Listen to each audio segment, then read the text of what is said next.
কারো কারো অভিশপ্ত জীবন যে ফ্যান, আল্লাহর লানত এমন ফ্যান যে এমন সিফা, এইটা দিয়ে আর বইতার না। মানে তার বিচার দুনিয়াতে চলতেছে, বুঝছেন না কথা? দুনিয়াতেই বিচার চলতেছে। কারণ হাসরের ময়দানে আল্লাহ তাআলা বলছে মানুষগুলো দাঁড়িয়ে থাকবে পেরেশানির মধ্যে। এই জন্য এই সিফা ফ্যান্টের কারণে আমি দেখছি অনেক ছেলে পেলে টাই না এটারে কোনো রকমে ঠ্যাং সরাইয়া কোনো রকমে বসে, মানে বেচারারে বসতে কইলে নিচে বইতে পেশাব করতে পারে না, শরীর কুদুর নাড়াইতে চারাইতে, এত চিপা টাইট প্যান্ট। তাহলে এইটা কেমন লানত তার উপরে যে কুদুর বইতারও না, পেশাব করতারও না বৈশা, এত বড় অভিশপ্ত। এটা কি প্যান্ট কিনে? ইতিহাস গবেষকদের কথা হলো আফ্রিকার যারা গোলাম ছিল, কৃতদাস আফ্রিকান, তাদেরকে এই সিবা প্যান্ট ফিন্দাইত। হ্যাঁ সত্যি। কেন? যাতে করে কাজে ফাঁকি না দেয়, গোলামের কৃতদাসের কাজে যেন ফাঁকি না দেয়। এই জন্য দাঁড়াইয়েই পেশাব করত, বসার সুযোগ ছিল না, এত টাইট চিপা প্যান্ট, বসতে দিত, বসার সুযোগ কম। এই জন্য এই একদম স্কিন যেগুলো শরীরের সাথে লাগা, এদের উপরে এই বড় অভিশাপে এরা সচরাচর আরামসে বসতে পারে, বসতে পারেন। হ্যাঁ বসতে ওই চেয়ারে, তাও খুব কষ্ট হয়, এত টাইট। নিজের কষ্ট নিজে অনুভব করে, এরপরেও এটা বদলায় না, কারণ ফ্যাশন যে। আমার শায়েখ আল্লামা মুফতি মুশতাকুন নবী সাহেব হুজুর বলে, রসিক বাতেও মরে, রসিক শীতেও মরে। বুঝলেন ভাই? রসিক বাতেও মরে, শীতেও মরে। খানার কথা বলছে আর কইছে, কয় না খাইয়া আইছে। শীত লাগেনি কইছে, আর কয় না কোনো সমস্যা, কিসের শীত? এখন আর ওইরকম ভারী কম্বলও দিছে না, ভাতও দিছে না, তো এখন ফ্যাটের বুকেও মরে, শীতেও। তো এটার বলে আর এই যে রসিক বাতেও মরে, রসিক শীতেও মরে, দোনোদিক দিয়ে মরে। তো এই জন্য এই রসিক কষ্টে মরে, সিবা ফ্যান একেবারে অনর্থক। তোমরা যারা ছেলেরা ভাইবা দেখো, ফ্যাশনের জন্য তো সামান্য বিবেক খাটাইতে হয় যে আমি কি ধরনের ফ্যাশন, এটার ভিতরে তো একটা বিবেক থাকা চাই। কোরআন শরীফে আছে আল্লাহ তাআলা বলছেন পোশাকের ব্যাপারে, ইয়া বনি আদম কদ আনজালনা আলাইকুম লিবাসান ইওয়ারি সাওআতিকুম ওয়া রিশা। কোরআন শরীফের আয়াত। আল্লাহ তাআলা বলেন, হে বনি আদম, আমি আল্লাহই তোমাদের উপরে পোশাক নাজিল করেছি। এই যে পোশাক পরার এই অভ্যাস, এই মানসিকতা, এই বুঝ এবং পোশাক পরিয়ে আল্লাহ তাআলাই নাজিল করছে। এবং আল্লাহ তাআলাই এটা আদম এবং হাওয়া আলাইহিস সালাম ওনাদেরকে পোশাকের মাধ্যমেই আল্লাহ তাআলা তাদের রূহ দেওয়ার সময় এভাবেই সাজিয়েছেন। মনে করেন কিছু আধুনিক গবেষক আছে যারা বলে যে আদি যুগে মানুষের পোশাক ছিল না, ধীরে ধীরে মানুষ জঙ্গল থেকে ছাল বাল বাকল এগুলো দিয়ে নিজেদের লজ্জা ঢাকতে ঢাকতে আস্তে আস্তে আধুনিক হইতে হইতে পোশাক পরা শিখছে। এটা একদম গাঁজাখুরি কথা, মিথ্যা কথা, একেবারে গাঁজাখুরি কথা, এই বোতল খাই না কথা, বুঝেন না কথাটা? আলগা বোতল খাইছে, এরপরে আর কি কয় কথার কোনো উল্টা পাল্টা, এই গাঁজাখুরি কথা। কেন? কারণ হলো, আপনার কি মনে হয় যে আদম এবং হাওয়া আল্লাহ তাআলা এই দুইজনকে সৃষ্টি করে যে ফেরেশতাদের সামনে আদমকে আনলেন তো কাপড় চোপড় ছাড়া?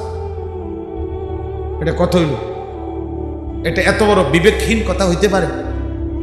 তো এরপরে কোরআন শরীফ স্পষ্ট আছে সূরা আরাফের মধ্যে যে আল্লাহ তাআলা বলেন, আদম এবং হাওয়া যখন ওই নিষিদ্ধ গাছের ফল খাইছে ইবলিসের কারণে জান্নাতে, তখন সর্বপ্রথম তাদের কি ক্ষতি হয়েছে? জান্নাতি পোশাক কি হয়ে গেছে? ওনাদের পোশাক গায়ের থেকে পড়ে গেছে। তাহলে ওনাদের গায়ে আগে যদি পোশাক না থাকতো, পড়ল কিটা? কথা বোঝেন না? ওনাদের গায়ে আগে পোশাক ছিল কিনা? তাহলে বোঝা গেল প্রথম মানব আদম, প্রথম মানবী নারী হাওয়া আলাইহিস সালাম, দুজনের গায়ে কি ছিল? পোশাক ছিল। তো তাহলে আদিম যুগে মানুষ পোশাক ছাড়া ছিল, এত বড় মিথ্যা বাটফারি কথা করতে গেলে বলেন? এই জন্য এটা কোরআন থেকে দিন নিতে হবে। জীবন কোরআনুল কারীম শুধু নামাজ শিখায় না, কোরআনুল কারীম গোটা পৃথিবী শিখায়। মানুষের জীবনের সব কিছুই কোরআন থেকে নিতে হবে। কোরআনুল কারীমে আছে আল্লাহ তাআলা বলেন যে শয়তান যেন ইয়া বনি আদম লা ইফতিনান্নাকুমুশ শাইতান, হে বনি আদম, শয়তান যেন তোমাদেরকে ধোকায় না ফেলে। তোমাদের বাবা মার গায়ের পোশাক যেমন খুলে ফেলেছে, তোমাদেরকেও শয়তান যেন প্ররোচিত করে গুনাহের দিকে টেনে নিয়ে তোমাদের পোশাক যেন খুলে না ফেলে। কোরআন শরীফের স্পষ্ট। আজকে আমাদের বোনদের পোশাক বিবস্ত্র, অর্ধ উলঙ্গ, বেপর্দা। কেন? তাকে, নারীকে, ওই বোনকে, ওই মেয়েকে, ওই স্ত্রীকে, ওই মহিলাকে শয়তান নিজের পক্ষে নিয়ে নিছে। এই জন্য তার পোশাক, তার শরীর কাপড় বিবস্ত্র করে দিয়েছে, অথবা অর্ধ উলঙ্গ বানায় দিছে, অথবা বেপরদিগি বানায় দিছে। এই জন্য পোশাকের উপরে শয়তানের বড়সড় আক্রমণ হয়। অর্থাৎ শয়তান যে পরিমাণ ওয়াসওয়াসা দেয়, এক্ষেত্রে একটা অন্যতম হলো শয়তান তার অনুসারীদেরকে আল্লাহ রসুলের সুন্নাহ বহির্ভূত পোশাক পরতে উদ্বুদ্ধ করে। কথা বুঝছেন? এই জন্য এটা মনে রাখা, এটা মনে, আল্লাহ কোরআনে বলছেন পোশাক আমি নাজিল করেছি। ইউয়ারি সাওআতিকুম ওয়ারিশা। কেন নাজিল করলাম? দুই উদ্দেশ্যে। আল্লাহ বলছেন পোশাক দিলাম দুই কারণে। মানুষ যে পোশাক গায়ে দেয় কেন? আল্লাহ বলছে দুইটি উদ্দেশ্য। এক, এটা তোমাদের লজ্জা ঢাকবে। দুই, ওয়ারিশা, এটা তোমাদের সৌন্দর্য বর্ধন করবে। এক নাম্বার, তোমাদের লজ্জা ঢাকবে। দুই নাম্বার, তোমাদের সৌন্দর্য বর্ধন করবে, সৌন্দর্যের উপকরণ। তাহলে লজ্জা ঢাকবে, সতর ঢাকবে। তাহলে এক পুরুষের কোমর থেকে নিয়ে হাঁটু পর্যন্ত তার পূর্ণ সতর। আর এটা যদি শরীরের এই অঙ্গ, রান, পিছনের অংশ যদি কাপড় পরার পরে, প্যান্ট পরার পরে বুঝাই যায়, তো সতর ঢাকলো।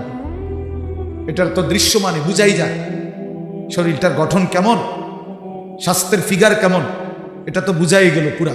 তো সতর ঢাকলো, সতর ঢাকলো। এই জন্য তাফসীরের মধ্যে স্পষ্ট আছে, কোন ব্যক্তির সতর ঢাকা মানে শুধু কেবল কাপড় দেয়া লাগানো না, বরং কাপড়টা এই জন্য লাগানো যেন সতরের অবয়ব বোঝানো যায়। তাহলে নারীর তো পুরা দেহ সতর। এই জন্য নারীর পোশাক এতটা ঢিলে ঢালা হওয়া উচিত যেন তার শরীরের অঙ্গ প্রত্যঙ্গের অবস্থান বোঝানো যায়। তাইলে সেটা পোশাক হবে, সেটা উলঙ্গই। হাদিসের মধ্যে আছে, আল্লাহ নবী সাল্লাল্লাহু আলাইহি ওয়াসাল্লাম বলেন, নিসাউন কাসিয়াতুন আরিয়াতুন, কিছু নারী হবে এমন যারা পরেছে তো পোশাক কিন্তু তারা উলঙ্গ। সরাসরি হাদিস, কাসিয়াতুন আরিয়াতুন। এমনি তো দেখতে মনে হয়েছে পোশাক গায়ে দিছে, কিন্তু আসলে তারা উলঙ্গ। আরিয়াত মানে উলঙ্গ। মাইলাতুন মুমিলাতুন, যারা নিজেকে, পর পুরুষকে নিজের দিকে আকর্ষণ করে, পর পুরুষও তাদের দিকে আকর্ষিত হয়। লা ইয়াজিদনা রিহাল জান্নাহ, আল্লাহ নবী সাল্লাল্লাহু আলাইহি সাল্লাম বলেন তারা জান্নাতের ঘ্রাণও পাবে, জান্নাতের ঘ্রাণও পাবে। যদিও জান্নাতের ঘ্রাণ 500 বছরের রাস্তা থেকেই নাকে লাগে, কিন্তু এরপরেও এই নাফরমান নারী 500 বছরের রাস্তার দূরে থাকলেও জান্নাতের ঘ্রাণও পাবে। এই মানে পোশাক পরেও যে উলঙ্গ। বেপর্দা নারী পোশাক তো পরে কিন্তু উলঙ্গ, উলঙ্গ। জামা তো গায়ে দিছে, রঙ্গিলা বোরকা তো একটা পড়ছে, কিন্তু এতটা টাইট যে তার অঙ্গ প্রত্যঙ্গ বোঝা যায়। তো পর পুরুষ তো আকর্ষণ হয়, কিন্তু তার জাহান্নাম নির্ধারণ।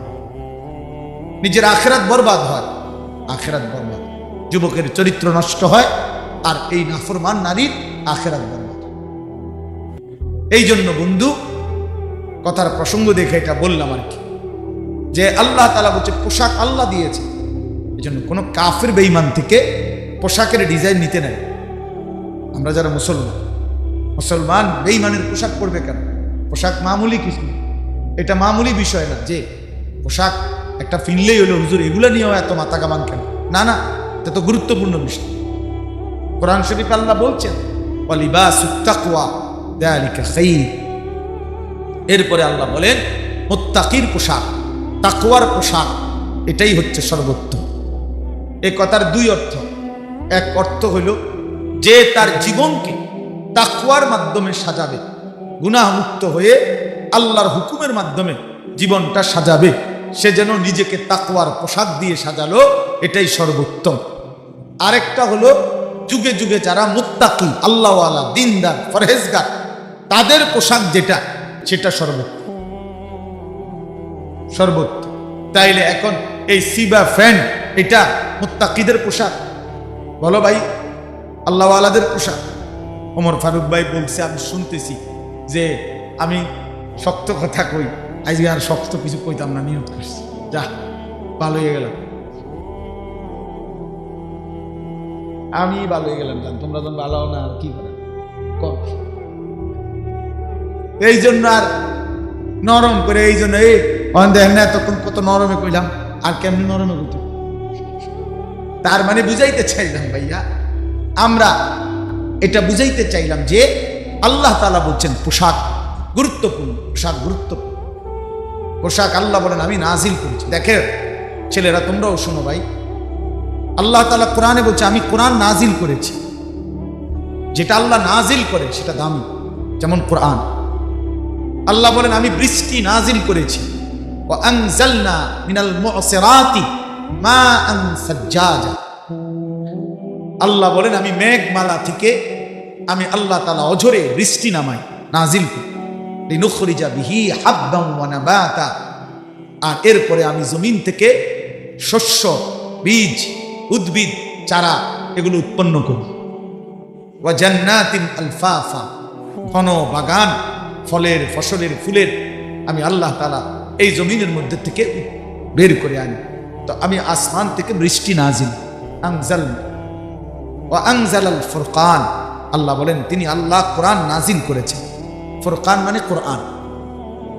ঠিক এরকম ভাবে আল্লাহ তাআলা বলেন যে লোহা, আল্লাহ তাআলা বলছেন লোহা আল্লাহ তাআলা নাজিল করেন। ওয়া আনজালনাল হাদীদ ফীহি বাসুন শাদীদ। আল্লাহ তাআলা বলেন আমি লোহা নাজিল করি। কে নাজিল করে?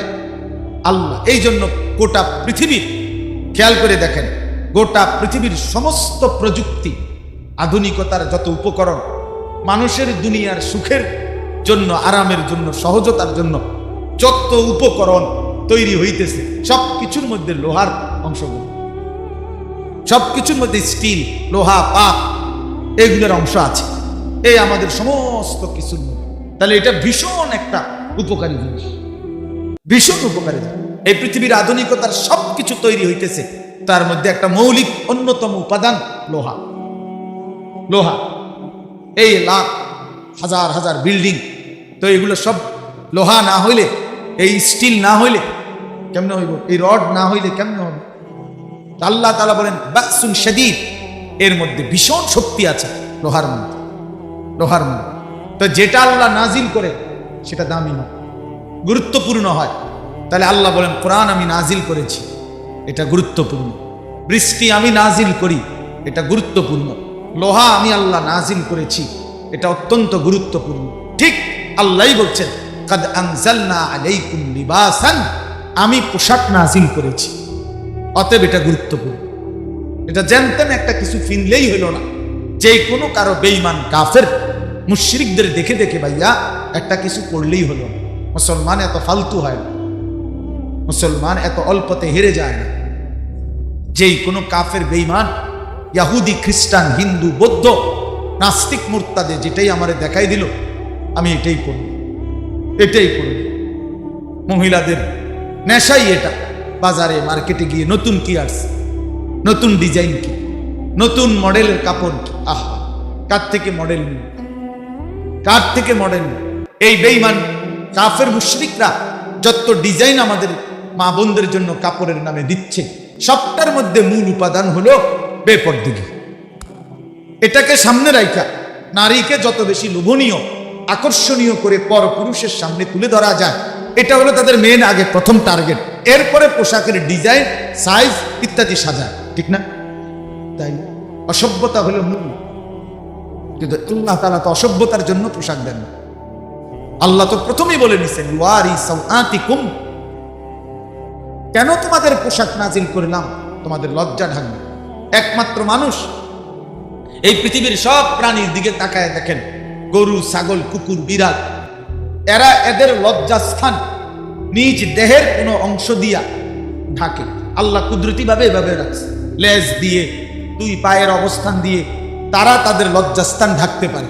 কিন্তু একমাত্র মানুষ, পুরুষ কিংবা নারী, কেহই পোশাক ছাড়া তার লজ্জাস্থান ঢাকতে পারবে।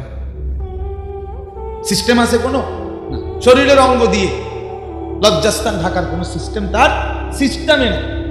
তাকে লজ্জা ঢাকতেই হবে পোশাক দিয়ে, পোশাক দিয়ে। এই জন্য আল্লাহ বলছেন পোশাক আমি নাজিল করেছি ইউয়ারি সাওআতিকুম, এটা তোমাদের লজ্জা ঢাকবে। এই জন্য ওয়ারিশা, এবং সৌন্দর্য হবে, পোশাকের সৌন্দর্য হবে। এই জন্য আমি অনুরোধ করছি ছেলেরা, প্রিয় ভাই, নিজের পোশাকের প্রতি যত্নবান হন। একটা পোশাক একটা মানুষের ধর্মের পরিচয় বহন করে, পোশাক মানুষের বংশের পরিচয় বহন করে, পোশাক মানুষের ব্যক্তিত্বের পরিচয় বহন করে, পোশাক মানুষের রুচির পরিচয় বহন করে। বাহ্যিক এই পোশাক মানুষের ভিতরের চিন্তাধারার প্রকাশ করে। আরবিতে বলে আয-যাহিরু উনওয়ানুল বাতিন, মানুষের ভিতরের ঠিকানা, প্রতিচ্ছবি মানুষের বাহ্যিক দিক। মানুষের বাহির দেখেও ভেতর আন্দাজ করা যায়, ভেতর আন্দাজ করা যায়। যেমন একদম সহজ উদাহরণ, কোনো মানুষের দিকে, চেহারার দিকে তাকাইয়েই মানুষ বলে কি ভাই মনটা খারাপ, অথচ মনটা যেটা কইতেছে মনটা খারাপ, দিল, অন্তর, এটা তো ভিতরে, কিন্তু তার চেহারার মধ্যে সেটা প্রকাশ পাচ্ছে। অথবা কি ভাই খুব ছুটিতে আছেন মনে হয়, খুব খুশিতে আছেন, এই যে, তাহলে দিলের খুশি চেহারার মধ্যে কি পায়? প্রকাশ। দিলের অসন্তুষ্টি, পেরেশানি চেহারার মধ্যে কি পায়? প্রকাশ। মানুষ দেখেই মনে করে কি ভাই খুব চিন্তিত মনে হচ্ছে। তাহলে বোঝা গেল মানুষের বাহ্যিক চেহারা মানুষের ভিতরের অন্তরের প্রতিচ্ছবি। ঠিক তেমনি ভাবে তুমি যুবক, তোমার চেহারা, তোমার চুল, তোমার লেবাস, তোমার পোশাক, এটা তোমার ভিতরের ঈমানের প্রতিচ্ছবি। তোমার দিলে ঈমান আছে কিনা, তুমি আল্লাহ চিনো কিনা, আখিরাত চিনো কিনা, তোমার মৃত্যুর কথা মনে আছে কিনা, তোমার পরকাল নিয়ে কোনো ভাবনা আছে কিনা, এটার প্রমাণ তোমার এই বাহ্যিক চেহারা, বাহ্যিক এই পোশাক। অসংখ্য ছেলে পেলে তোমরা এটা বুঝতে চাও না, তোমরা এটা বুঝতে চাও না, সারাক্ষণ তাকাইয়া থাকো কোনো বেঈমানের মতো, কোনো বেঈমানের ডিজাইন তোমার খুব দ্রুত লুফে নাও, গ্রহণ করে নাও, অথচ ইমানদারের পোশাক তোমার পছন্দ হবে। তুমি দেখো তো ভাইয়া, ওলামায়ে কেরামকে পৃথিবীবাসী কি পরিমাণ ইজ্জত করে, তাহলে তাদের পোশাক কত সম্মানী। তুমি দেখো তো আউলিয়াদেরকে মানুষ কি পরিমাণ ইজ্জত করে, তো তাদের পোশাক চলাফেরা এটাও তো সম্মান। কোরআন শরীফে আছে, এবার বুঝাই। কোরআন শরীফে স্পষ্ট আছে, আল্লাহ নবী সাল্লাল্লাহু আলাইহি সাল্লাম কম্বল গায়ে দিয়ে শুইছেন কম্বল গাও দিয়া। নবী সাল্লাল্লাহু আলাইহি সাল্লামকে আল্লাহ তাআলা এই কম্বল গায়ে অবস্থায় আল্লাহ তাআলা ডাক দিছে, বন্ধু আপনাকে আমার এখন কথা বলবো, আমি ডাক দেব, তা আপনার গায়ে যে কম্বল, এখন আপনারে কি কম্বল বাদ দিয়া শুধু ডাক দেব? কম্বলটা আমি কম্বলটাকে কি করব? তা আল্লাহ বলে, বন্ধু যে কম্বল আপনার গায়ে, আমি আল্লাহর কাছে সেই কম্বলটাও প্রিয়। এই জন্য বন্ধু শুধু আপনাকে ডাকবো কেন, কম্বলটাকে সহই ডাক দেই, ইয়া আইয়ুহাল মুজাম্মিল, হে কম্বল পরা বন্ধু আমার। সরাসরি কোরআন। তো রাসূলুল্লাহ সাল্লাল্লাহু আলাইহি সাল্লামের গায়ের কম্বল দামি হয়ে গেছে, দামি হয়ে গেছে। ইয়া আইয়ুহাল মুজাম্মিল, নবী সাল্লাল্লাহু আলাইহি সাল্লাম চাদর গায়ে দিয়েছেন, চাদর গায়ে আল্লাহ নবী সাল্লাল্লাহু আলাইহি সাল্লাম, আল্লাহ তাআলা বলছে, বন্ধু আমার যে আপনাকে এখনই ডাক দিতে মন চাচ্ছে, কিন্তু চাদরটা কি করবো, বাদ দেব চাদর? না বন্ধু, আপনার গায়ের ওই চাদর এটাও আমার কাছে প্রিয়, এই জন্য আপনাকে ডাক দিতে গিয়ে চাদরকে বাদ দিলাম না। ইয়া আইয়ুহাল মুদাসসির, হে চাদর পরা নবী আমার। কি বুঝা গেল বাপ? রাসূলুল্লাহ সাল্লাল্লাহু আলাইহি সাল্লামের কম্বলটাও দামি, চাদরটাও দামি, তাহলে নবীর জামাটাও দামি, নবীর লুঙ্গিটাও দামি, নবীর দাড়িও দামি, নবীর টুপিও দামি, নবীর পাগড়িও দামি, নবীর সাথে লাগা প্রতিটা পোশাকই এই পৃথিবীর সবচেয়ে সুন্দর, সবচেয়ে সুন্দর, সবচেয়ে সুন্দর। বাকি তোমরা যারা বেঈমানের মতো সাজলা গুজলা তোমরা ভুল করলা, এই না ফ্যাশনের নামে, সৌন্দর্যের নামে জাহান্নামের আগুন নিজের গায়ে লাগায়, বরবাদ। এটা ফালতু মডেল বললা, ফালতু ফালতু ফালতু।